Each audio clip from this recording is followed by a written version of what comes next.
절개에 맞는 귀한 찬양 감사드립니다. 우리 함께 가슴에 손 얹고 선포합시다. 하나님께서 나를 사랑하십니다. 나도 하나님을 사랑합니다. 하나님 앞에서 나는 존귀한 자입니다. 내 옆에 있는 분도 존귀한 자입니다. 할렐루야. 오늘은 맥주 감사 주일입니다. 감사는요 하나님의 명령입니다. 감사는 우리 예수님의 명령입니다. 그러므로 구원받은 우리 그리스도인의 삶의 감사는 선택이 아닙니다. 필수입니다. 그런데 뒤돌아보면 우리의 연약함 속에서 필수 감사를 선택하고 살아야 했지만 좀 힘들다고 어렵다고 이런저런 이유로 내 본능 속에서 이 쓴뿌리에서 나오는 원망, 불평할 때가 얼마나 많이 있었었는가 하나님 앞에서 솔직히 인정하지 않을 수가 없습니다. 특별히 금년 전반기 예상치 않는 이 코로나19 전염병이 찾아왔습니다. 지금도 해결되지 않고 이곳저곳에서 집단으로 확산되고 있음으로 인하여 염려 가운데, 보이지 않는 두려움 가운데 마음 졸이며 살아가고 있습니다. 그렇기 때문에 감사라고 하는 단어가 썩 어울리지 않는 그런 상황이라고 할 수가 있습니다. 하지만 성경이 그리스도인들에게 가르쳐주는 감사는 환경에서 오는 감사가 아닙니다. 그리스도인의 본질적인 감사는 허물과지로 죽었던 우리를 주의 보혈로 다 사해 주시고 하나님의 자녀 삼아 주심에 대한 영원한 하나님의 나라를 기업으로 주신 그 은혜 앞에 우리가 감사하는 것이죠. 모르는 것이 아니지만 뒤돌아볼 때 감사하지 못하고 살았음으로 인하여 하나님이 오늘 다시 한번 감사 절기를 통해서 잃어버렸던 감사를 회복해 주시고 있습니다. 나아가서 감사하는 자의 축복이 얼마나 큰 것인가 오늘 말씀을 통해서 우리에게 깨닫게 해 주시고 있습니다. 여러분 기억할 것은 감사하는 곳이 천국입니다. 할렐루야. 감사하는 곳이 천국이에요. 원망 불평한 그곳이 지옥이에요. 우리가 죽어서 종말론적으로 천국 지옥에 가는 것이 아니라 이미 불완전하지만 하나님은 믿음 안에 감사하고 사는 자에게 마음의 천국을 만들어 주시고 환경에 젖어서 원망 불평하면 그 원망 불평 때문에 지옥의 경험을 이미 심판을 받고 살아간다라고 할 수가 있습니다. 자, 그렇다면 우리는 매사 무엇을 선택하며 살아가야 하겠습니까? 범사에 감사하여 하나님의 뜻을 이루고 2020년 후반기 어떤 환경에서도 감사하여 천국을 소유하고 살아가는 은혜가 있으시기를 주님의 이름으로 축복합니다. 자, 우리 다 같이 감사해요. 우리 마을 모두 목소리로 한번 찬양할까요? 감사해요 주님의 사랑 감사해요 주님의 은혜 목소리 높여 주님을 영원히 찬양해요 나의 전부의 신 나의 주님. 아멘. 우리가 감사할 조건이 없어서 감사를 못할까요?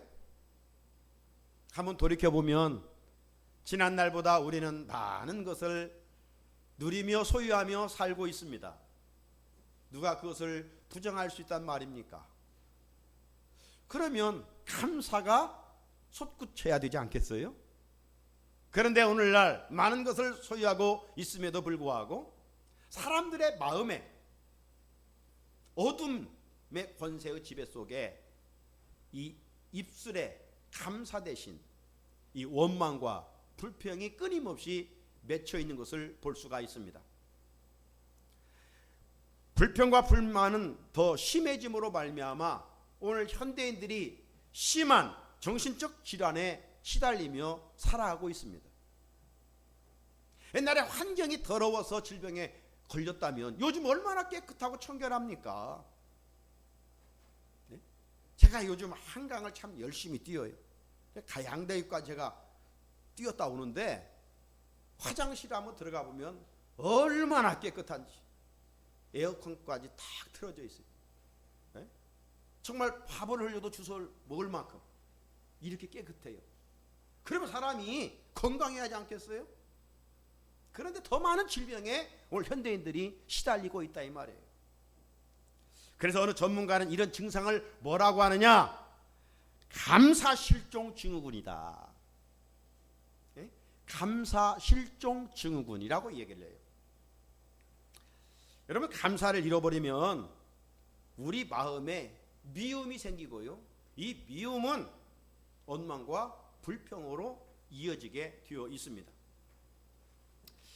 여러분, 부모가 베풀어 주신 은혜, 그 사랑을 기억하지 않는 자녀는 자기 마음에 조금만 맞지 않아도 그냥 원망하고 불평하죠. 자기 부모에게도 그렇게 하는 자녀들이 학교를 가서 선생님 앞에 순종하겠습니까? 말을 듣지 않아요. 선생님을 우습게 여기죠. 그러다가 결국 나쁜 친구들과 사귀다가 문제아가 되기가 쉽습니다. 누가 정말 미래가 보장되어 있느냐? 그것은 바로 감사에 부유한 사람. 감사한 사람은 하나님이 그와 동행해 주시기 때문입니다. 무엇보다도 여러분, 세상 사람들은 그렇게 생각하지 않을지라도 예수 믿는 우리들이 마음에 새길 것은 감사하지 않는 것은 죄라는 거예요. 사무엘이 기도하지 않는 것은 죄라고 고백했던 것처럼 성경은 우리로 하여금 감사하지 않는 것은 죄다. 어느 집사님이 새벽 기도를 갔다 오다가 지갑을 하나 주었어요. 지갑을 보니까 거액의 수표와 현금이 있었던 거예요. 주인을 찾아할 수 없을까 하고 지갑 안을 살펴보니 전화번호 하나가 있어서 전화를 해서 그분에게 찾아가도록 했다는 것입니다. 그런데 그분이 와서 정말 진심에서 우러나오는 감사, 고맙다는 말 없이 아이고 내 지갑이 여기 있었네 하고 뒤돌아가 버리더라는 겁니다. 이 집사님이 그 모습을 경험하면서 참 허탈하다. 사람이 왜 이럴까? 괜히 돌려줬네. 이런 생각까지 찾아오더라는 것이죠. 시간이 지난 후에 나중에 이런 상황에서 이런 사실을 알게 됐다는 것이죠. 물건이나 금전을 찾아주는 사람에게는 그냥 입을 닫으면 안 돼요. 이런 걸 찾아준 사람들에게는 고마움을 표시하지 않으면 형사처벌을 받게 되는 법조항이 있어요. 찾아준 사람에게 5에서 20%를 살해를 해야 되는데 이걸 하지 않으면 고발을 당하여 형사처벌을 받을 수가 있다는 것이죠. 그런데 이때 이 쥐목이 재미가 있어요. 이 쥐가 무슨 쥐냐? 감사하지 않은 죄예요. 응? 감사하지 않은 죄. 자, 반면에 우리가 어디에서 물건 하나 귀한 걸 주었다, 습득했다 라고 했을 때 유실물을 획득한 지 7일 안에, 일주일 만에 경찰서에 가서 신고를 해야 돼요. 욕심이 나서 갖고 싶지만 요즘은 이 CC 카메라가 있어가지고 다 걸려요. 감출 수가 없어요. 그런데 이 타락한 인간이 욕심이 있어서 그걸 돌려줄까 말까 하면서 이제 홀딩하고 있으면 7일이 넘으면 이제 가지고 있다 발각될 경우에는 횡령죄에 저촉이 돼서 1년 이하의 징역살이를 하게 되는 거예요. 이것이 바로 유실물 관리법에 나오는 내용이에요. 자, 여기서 중요한 건 뭐예요? 감사하지 않는 것이 죄다는 거예요. 따라합시다. 감사하지 않는 것은 죄다. 여러분, 대인관계 속에서도 은혜를 입으면 감사해야 되잖아요. 그렇죠? 하물며 창조주 하나님으로부터 받은 은혜에 감사하지 않는다면 그 죄가 얼마나 크겠느냐 이 말이죠. 우리는 남다른 구속의 은혜를 입고 살고 있어요. 뿐만 아니라 하나님의 이 온갖 자연의 혜택을 다 입고 살고 있어요. 그러면 우리 찬송하는 것처럼 많이 있어도 감사해야 하지 않겠습니까? 그런데 감사하지 않으면 그게 바로 죄라는 것이죠. 우리의 기도의 내용들이 뭡니까? 늘 주님의 뜻을 이루기를 원하잖아요. 주님의 뜻에 어긋나면 그거 죄잖아요. 범사에 감사하라. 이는 그리스도 예수 안에서 너희를 향하신 하나님의 뜻이니라. 감사는 하나님의 뜻이에요. 그런데 감사하지 않으면 죄라 이 말이죠. 하나님은 당신의 뜻대로 범사에 감사하고 살면 때마다 시마다 좋은 은혜를 입게 해 주시는 줄로 믿습니다. 범사에 감사로 살아가면 그 감사 자체가 하나님께 영광을 돌리고, 또 그렇게 감사를 심으면 하나님께서 행하시는 구원을 보인다고 그래요. 구원. 여기에서 우리가 영적으로 구원받는 것이 아니라 우리 삶의 자리에 있어야 할 은혜를 하나님이 책임져 주신다는 말씀이에요. 자, 다 같이 시편 50편 23절을 같이 읽어봅니다. 시작. 감사로 제사를 드리는 자가 나를 영화롭게 하나니 그의 행위를 옳게 하는 자에게 내가 하나님의 구원을 보이리라. 아멘. 감사가 하나님의 뜻이고, 감사가 하나님께 영광을 돌리는 것이고, 감사할 때 하나님이 나에게 복의 복을 더하신다는 말씀이에요. 자, 전반기 2020년 살아왔습니다. 다시 한번 감사하라 내 영혼아 찬양 한번 해볼까요? 감사하라 내 영혼아, 감사하라 내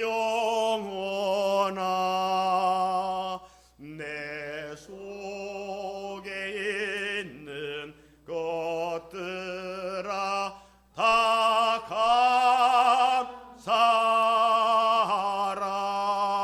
감사하라. 할렐루야. 그래서 우리 하나님은 택한 이스라엘 백성들로 하여금 범사에 감사하지만 그 감사의 에너지를 힘을 얻기 위해서 1년에 꼭 3번씩 감사절기를 지키라 명령하셨던 거예요. 그 세 절기가 오늘 본문에 보면 어떤 절기입니까? 무교절 6월절이죠. 맥주절 오순절이죠. 수장절 장막절입니다. 하나님은 광야를 지나고 있는 이스라엘 백성들에게 이 세 절기를, 이 감사절기를 지킬 것을 말씀을 하셨습니다.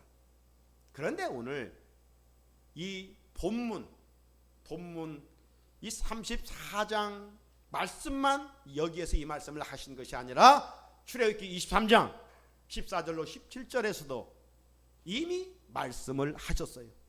자, 그러면 한 번 말씀했으면 됐는데 왜 또 이렇게 반복해서 말씀하고 계실까? 우리 자녀들에게 이렇게 하라 저렇게 하라 부모의 입장에서 잔소리 같지만 이야기합니다. 왜 그래요? 중요한데 하지 않을까 봐서. 꼭 해야 되는데.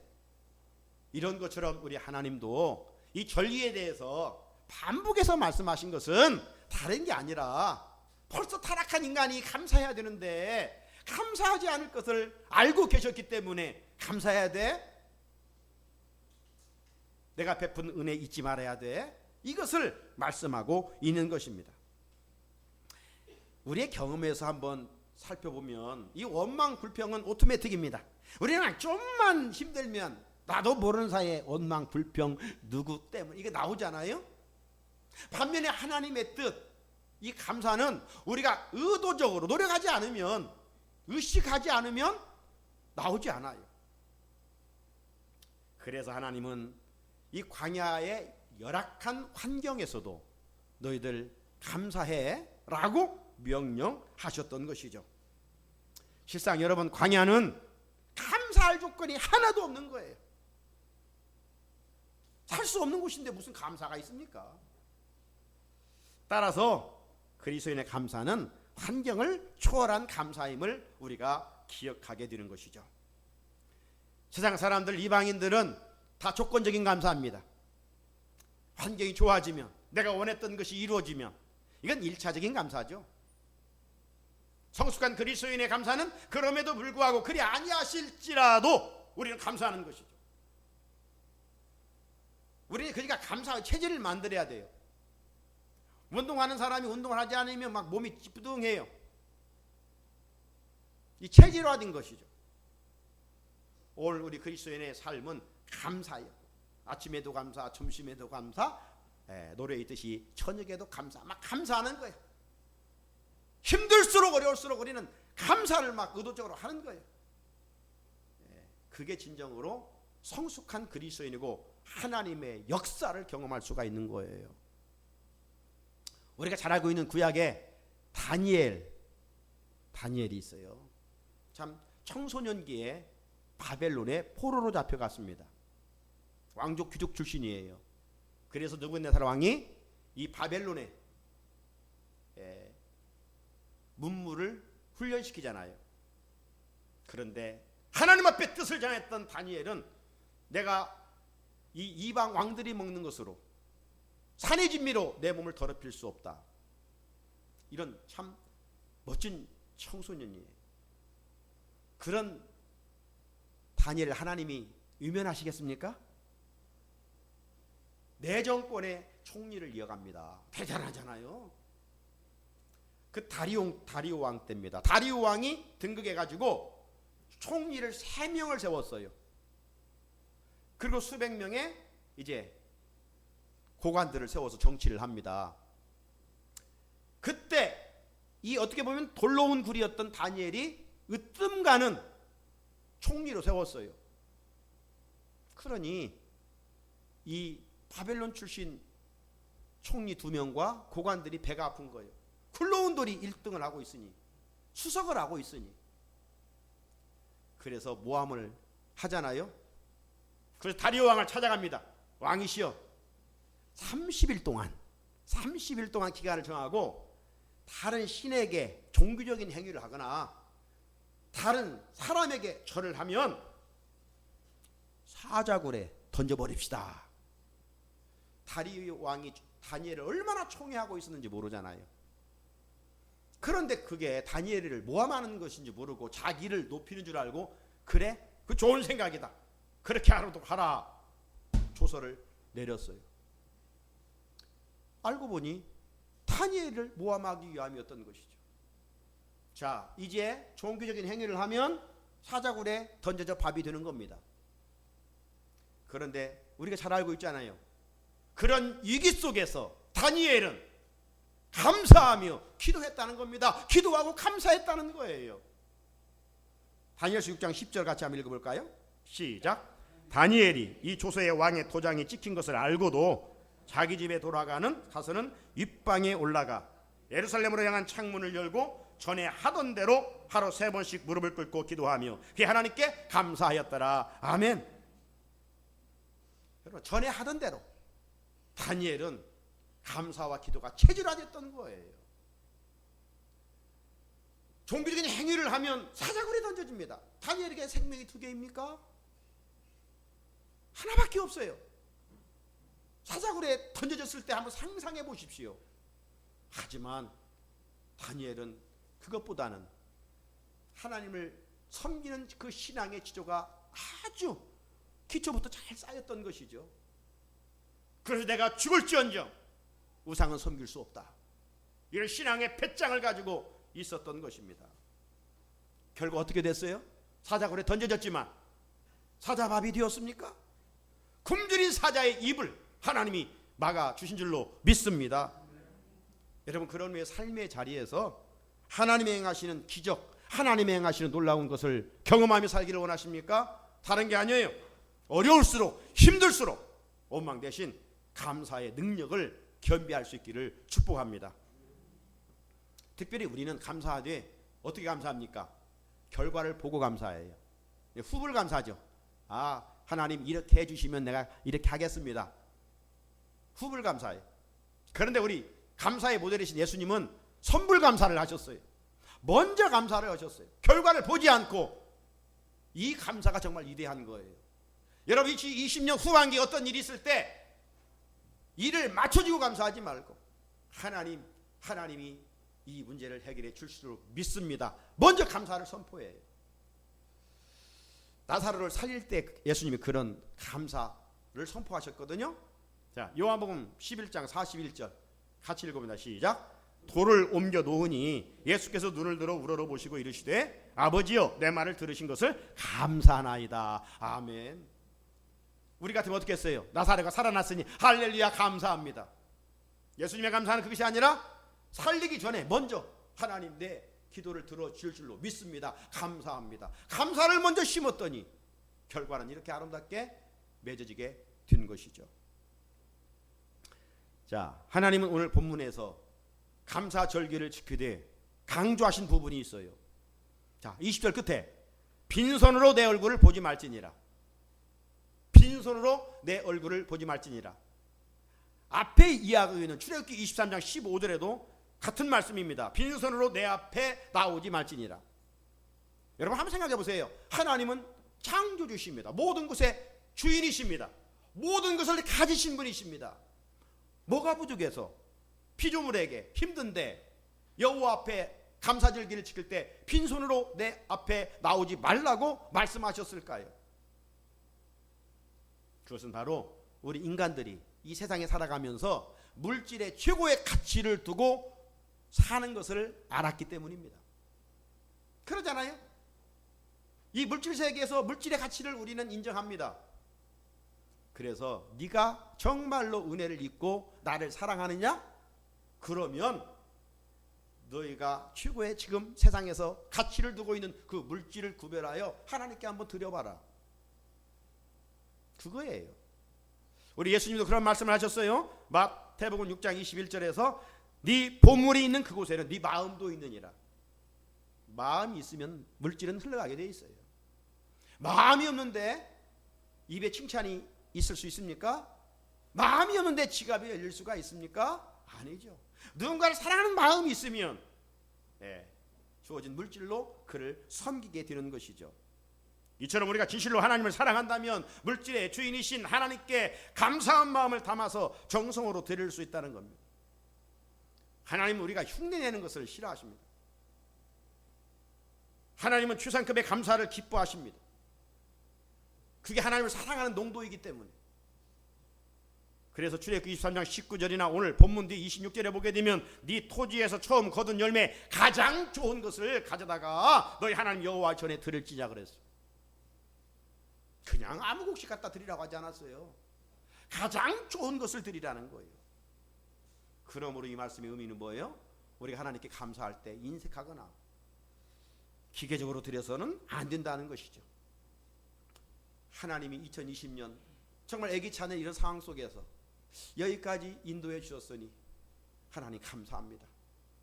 지금 많은 사람들이 힘들고 병들고 아파하고 병상에 있고, 그런데 하나님 정말 내 자신과 우리 가족들이 이런 난세에 이만큼 건강하게 지낼 수 있으니 하나님 감사합니다. 그저 생각해보면 보는 것, 걷는 것, 입는 것, 이 모든 것이 하나에서 열까지 다 감사의 조건이에요. 그런데도 우리가 영적으로 무감각하여서 감사를 잃어버리고 살아가고 있는 것이죠. 우리가 입으로는 뭐라고 합니까? 모든 것이 주의 은혜였습니다. 나이 낮으면 하나님의 은혜라고 입으로는 고백하는데 감사의 모습은 너무 빈약하다 이 말이죠. 그래서 주님은 이런 말씀을 비유적으로 하셨습니다. 누가복음 17장에 보게 되면 한센병 10명 고친 치유 사건이 나와요. 우리 잘 알고 있는 내용이죠.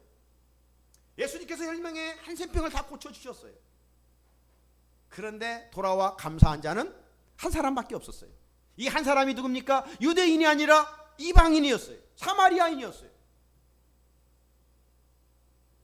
사마리아인이 누굽니까? 유대인들에 의하면 멸시천대하던 사람입니다. 사람 취급하지 않은 사람입니다.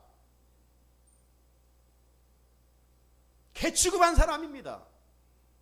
그런데 돌아와 감사한 사람은 사마리안 한 사람이었어요. 그래서 예수님은 17절에서 이렇게 말씀합니다. 너무 답답한 나머지 예수께서 대답하여 이르시되 10사람이 다 깨끗함을 받지 아니하였느냐? 그 9은 어디 있느냐? 오늘 우리가 한센병과 같은 영적으로 병든 자들이었는데 하나님이 구원해 주셔서 회복시켜 주셨어요. 그런데 감사하는 자는 한 명밖에 없다는 것이죠. 이렇게 저렇게 감사하는 사람은 많을 수 있지만 진심으로 감사하는 자는 한 명밖에 없다는 거예요. 유대인들은 남다른 하나님의 은혜와 선민의식을 누리며 기득권을 가지고 살았던 사람 아닙니까? 그러면 배나 더 열심히 감사했어야 될 텐데 그러지 못했어요. 감사하지 않았어요. 오늘날도 마찬가지입니다. 은혜를 많이 받은 사람들이 감사하는 일에 인색함을 말해주고 있는 것이죠. 가정에서도 행복한 가정은 서로 감사하는 것입니다. 그러잖아요. 천국이 따로 없어요. 이 땅에서의 천국은 감사가 있으면 천국입니다. 자, 매일 어디론가 출타하는 한 여자가 아내가 있었습니다. 지인이 보니까 직장도 안 다니는데 왜 매일 저렇게 출타하는가 궁금해서 물어봤어요. 아니 어디를 그렇게 매일 다니십니까? 그러니까 학원을 다닌다고. 그래요. 아 그래서 요리 학원을 다니십니까? 그랬더니 아니요 태권도 학원을 다닌다고. 아니 웬 태권도 학원을 다녀요? 우리 남편이 밥 먹으면서 원망해서 그냥 던져버리려고 태권도 배워가지고. 여러분 배부른 유아들이 뭐 밥투정한다 그런 말 있잖아요. 웃는 이야기지만 오늘 내가 가정에서 그런 존재가 아닌가. 사랑하는 성도 여러분, 하나님께 최상급으로 감사한다는 것은 다른 게 아니에요. 아내의 수고에 감사할 줄 아는 남편이 아니에요. 요즘같이 어려운 때 일터에서 큰 것은 아니지만 정말 수고하는 남편을 인정하고 감사하는 것, 하나님은 우리 가족들 간에 그걸 원하시는 것이죠. 자녀들은 그 부모의 은혜와 수고에 정말 감사할 줄 알고, 또 우리 부모들은 자녀들이 오늘 이런 때에 건강하게 또 지내게 됨을 감사하는 것이죠. 왜 우리 가정에 평안과 기쁨이 사라진다고 생각하십니까? 남보다 가지진 것이 없기 때문에. 천만의 말씀이에요. 그건 변명이에요. 우리 가정에 평안과 기쁨이 깨어지는 이유는 서로에 대한 감사가 없기 때문에 그래요. 감사해 보십시오. 천국 아니겠어요? 편안함과 비교해서 우월감에 빠지거나 열등감에 빠지면 감사를 잃어버리고 불행할 수밖에 없는 것이죠. 우리 교회에 속한 모든 가정들마다 감사가 넘치기를 주의 이름으로 축복합니다. 그러면 하나님께서 오늘 감사하는 자에게 어떤 축복을 주시겠다고 했는가? 오늘 24절에 세 가지를 말씀합니다. 첫째, 이방 나라를 쫓아내 주신다고 그랬어요. 자, 내가 이방 나라들을 내 앞에서 쫓아내고, 당시 이스라엘 백성들이 이 시대적 상황 속에서 원수들이 누구일까요? 대적들이 누구일까요? 이제 가나안 땅에 들어가서 싸워야 할 가나안 땅의 원주민 7족속들입니다. 이들은요 일찍이 철기 문화를 가졌어요. 정탐꾼들의 보고에 의하면 어떤 보고입니까? 저들은 기골이 장대하고 우리는 저들에 비하면 메뚜기 같다 이렇게 보고했잖아요. 가나안 땅에 이 거주한 원주민들은 대단한 사람들이에요. 반면에 이스라엘 백성들이 광야 40년 지나와서 뭐 아무것도 없어요. 맨주먹이에요. 싸웠다면 그 상황에서 백전백패할 수밖에 없어요. 그런데 하나님께서 그런 강한 적을 싸워서 이기게 하신다는 겁니다. 그 비결이 뭐예요? 감사하면. 할렐루야. 감사하면 적들을 하나님이 앞장서 물리쳐 주시겠다는 거예요. 오늘날 우리가 살아가면서 우리 앞길에 적들이 많아요. 때로는 물질의 적이 있습니다. 건강의 적이 있습니다. 사업의 적이 있습니다. 질병과 자녀들의 어떤 다양한 이런 적들이 있습니다. 이런 문제 앞에 우리가 무엇으로 물리치고 승리할 수가 있을까요? 원망 불평으로 천만의 말씀이 더 문제만 꼬여갈 것입니다. 그럴수록 감사하는 것이죠. 감사가 승리의 키입니다. 기독 실업인 중에 가구로 성공한 사람이 있습니다. 이분이 6년 동안 열심히 사업장을 이렇게 세웠는데 그만 하루아침에 누전으로 화재가 일어나 다 잃어버렸어요. 삶의 터전을 잃어버렸으니 이 남편이 정말 보이지 않을 눈물을 흘리고 있습니다. 그 모습을 본 아내도 할 말이 없어요. 그래 신앙인지라 이 아내가 교회에 올라가서 하나님께 기도하는 겁니다. 그래 기도도 안 나와요. 하나님께 막 원망만 나와요. 하나님 영광을 위해서 이 사업을 하려고 했는데 왜 이런 어려움을 주십니까? 그런 가운데 하나님의 음성이 마음에 들려오는 겁니다. 그래도 감사하겠느냐? 그래도 감사하겠느냐? 그러니까 정신을 차리고 감사한 내용을 한번 생각해 보니까 그 화재로 인해서 남편이 죽지 아니하고 직원들이 다치지 아니한 것이 감사의 조건이더라는 거예요. 또 가족과 내 자신이 있음에 너무 감사하는 마음이 찾아오더라는 거예요. 그래서 집에 돌아가서 이 은행에 좀 있었던 돈을 찾으다가 하나님 앞에 감사 헌금을 드렸다는 겁니다. 그런데 몇 달이 지나서 놀라운 기적을 경험하게 됩니다. 그동안 많은 돈을 빌려줬는데 사람들이 이걸 갚지를 않았어요. 그런데 이 화재 사건으로 인해서 그 사람들이 다시 변제를 하는 겁니다. 그 돈을 가지고 다시 공장을 짓게 되었고 직원이 수백 명으로 늘어나게 됐다는 간증이에요.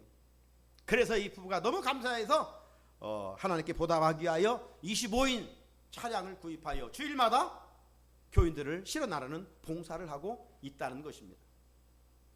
공장은 날로 번창해서 이름하여 삼양사 가구입니다. 삼양사 가구. 그래서 수출길도 크게 열리게 됐다는 것이죠. 이처럼 극한 상황에서 감사할 때 하나님께서 재난의 원수를 물리쳐 주시는 것입니다. 이 신실한 약속은 오늘도 유효합니다.